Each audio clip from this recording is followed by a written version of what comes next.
Mikroskop adalah alat bukan bahan. Yang salah satu alat tersebut digunakan untuk melihat mikroorganisme yang tidak terlihat dengan mata. Cawan Petri biasanya digunakan untuk menumbuhkan mikroorganisme dalam media agar. Inkubator merupakan alat elektrik yang biasa digunakan untuk mengatur suhu dan kondisi lingkungan untuk pertumbuhan mikroorganisme. Sentrifugasi biasa digunakan untuk memisahkan mikroorganisme dari sampel berdasarkan besar molekul atau kepadatan. Penghisap udara biasanya digunakan untuk menghisap udara yang ada di ruangan laboratorium. Autoklav merupakan alat elektrik yang biasa digunakan untuk sterilisasi alat-alat dan bahan media agar sebelum digunakan dalam eksperimen. pH meter merupakan alat elektrik yang biasanya digunakan untuk mengukur tingkat keasaman atau kebasahan dari media agar. Spektrofotometer biasanya digunakan untuk mengukur absorbasi cahaya oleh mikroorganisme dalam sampel.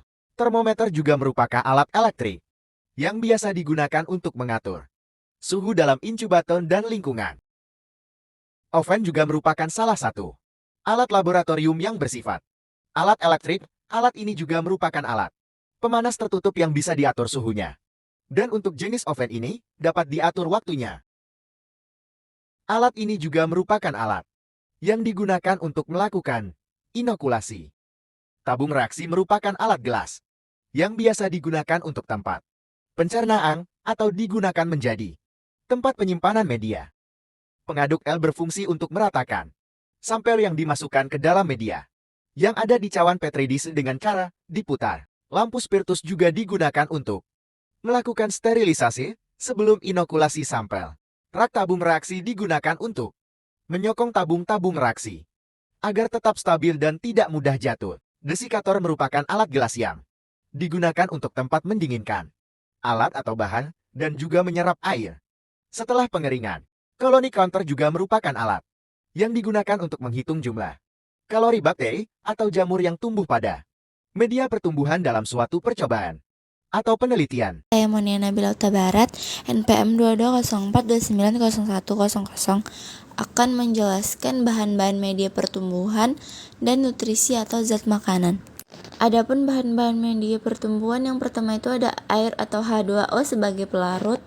Kemudian ada agar-agar yang berfungsi untuk pemulat media agar sulit didegradasi oleh mikroba pada umumnya dan mencair pada suhu 45 derajat Celcius. Selanjutnya ada gelatin juga memiliki fungsi yang sama seperti agar. Gelatin itu polimer asam amino yang diproduksi dari kolagen. Dan silika gel bahan yang mengandung natrium silikat.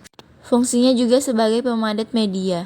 Adapun nutrisi atau zat makanan, media ini mengandung unsur-unsur yang digunakan untuk metabolisme sel.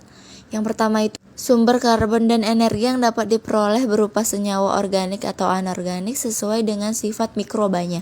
Jasad heterotop memerlukan sumber karbon organik yaitu karbohidrat, lemak, protein, dan asam organik.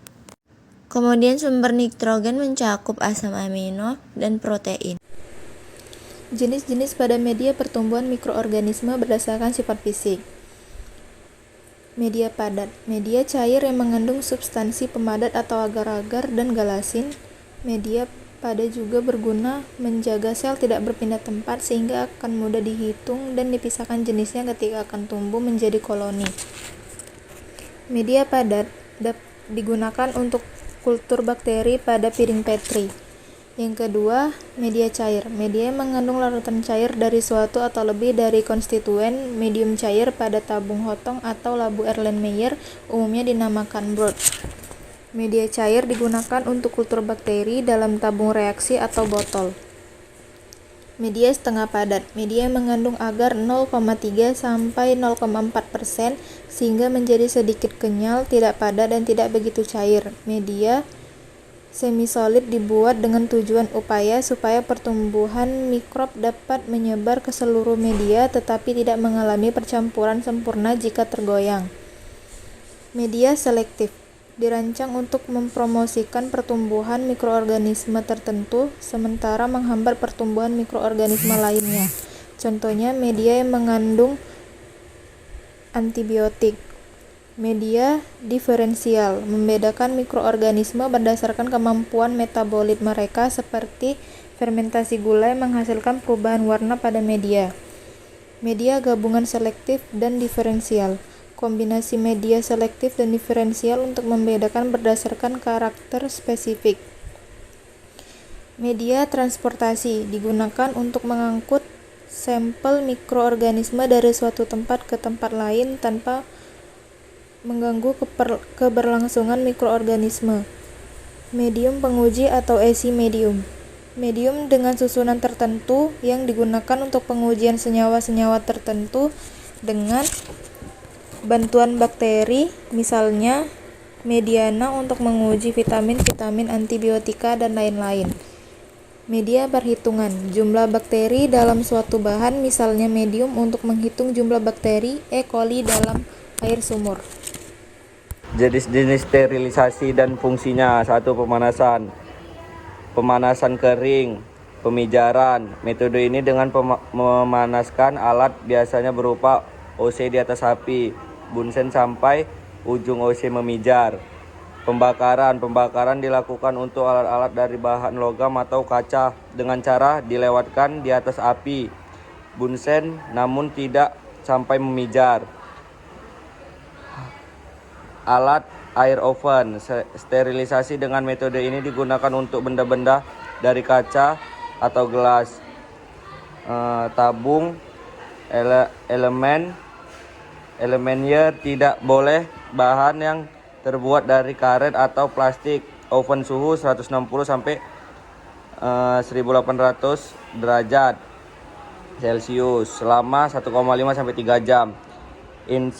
Insinerator. Bahan-bahan infeksius seperti jarum bebas suntikan yang ditampung dalam safety box, brokzat darah dilakukan sterilisasi dengan menggunakan insinerator. Hasil pemanasan dengan suhu 8700 sampai 9800 Celcius akan menghasilkan polutan asap atau debu. Pemanasan basah merupakan pemanasan dengan tekanan tinggi. Contohnya adalah dengan menggunakan autoclave. Pemanasan basah dapat menggunakan autoclave manual. Metode ini menggunakan ketinggian air harus tetap tersedia di dalam autoclave sterilisasi. Menggunakan autoclave manual tidak dapat ditinggal dalam waktu lama. Autoclave digital atau otomatis. Alat ini dapat diukur dengan suhu mencapai 13,0 Celcius selama 15 menit. Setelah suhu tercapai, maka suhu akan otomatis turun sampai mencapai 15 Celcius dan tetap stabil pada suhu tersebut. Radiasi ionisasi menggunakan untuk mensterilkan alat-alat berupa bahan plastik seperti kateter, plastik spirit, injeksi, atau sarung tangan sebelum digunakan. Contoh radiasi ionisasi adalah metode pada penggunaan mikrowave, yaitu dengan menggunakan panjang gelombang pendek dan sinar gamma high energy. Berikutnya yang ketiga ada filtrasi atau penyaringan. Metode ini digunakan untuk sterilisasi bahan-bahan yang sensitif terhadap panas seperti radioisotope, kimia toksik. Filtrasi terbagi menjadi dua. Ada filtrasi berupa cairan yang dimana dengan menggunakan prinsip melewatkan larutan pada membran selulosa asetat atau selulosa nitrat. Yang kedua itu ada filtrasi berupa udara dengan menggunakan high efficiency particulate air atau HFPA untuk menyaring organisme dengan ukuran lebih besar dari 0,3 mikron dari ruang biologi safety cabinet atau BSCS. Yang terakhir itu ada sterilisasi dengan metode kimiawi. Uap formaldehyde atau hidrogen peroksida digunakan untuk sterilisasi filter HEPA pada BSCS. Yang kedua itu ada glutaraldehyde bersifat sporicidal, yaitu membunuh spora bakteri dalam waktu 3-10 jam pada peralatan medis karena tidak merusak lensa, karet, dan logam. Contohnya adalah alat bronkoskopi. Syarat-syarat laboratorium mikrobiologi.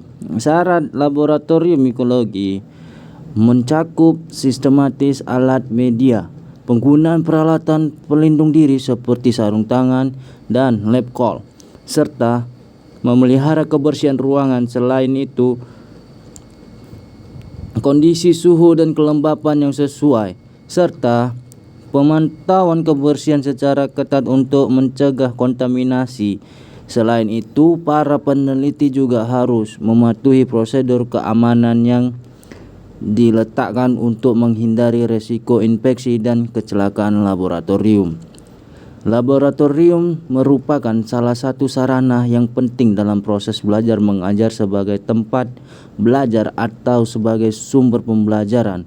Laboratorium harus mempunyai sifat yang nyaman dan aman. Laboratorium yang bersifat nyaman artinya kebutuhan tersedia di tempat yang semestinya atau mudah diakses bila dipakai dan digunakan. Sedangkan laboratorium yang bersifat aman artinya segala penyimpanan material berbahaya dan kegiatan berbahaya telah dipersiapkan dan diantisipasikan. Laboratorium mikrobiologi mencakup beberapa hal penting, yaitu pertama, laboratorium harus tetap bersih untuk mencegah kontaminasi dari luar.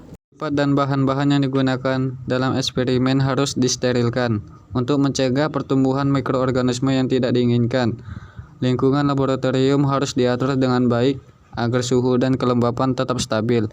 Kondisi ini penting untuk pertumbuhan mikroorganisme yang diinginkan dan untuk mencegah kontaminasi. Perlindungan dari kontaminasi silang. Sampel-sampel harus dipisahkan dengan baik untuk mencegah kontaminasi silang antara satu sampel dengan yang lain. Penggunaan bahan kimia yang sesuai. Penggunaan bahan kimia harus sesuai dengan protokol atau aturan keselamatan yang ditetapkan. Laboratorium harus dilengkapi dengan fasilitas untuk membuang limbah biologis dengan aman dan sesuai dengan peraturan yang berlaku.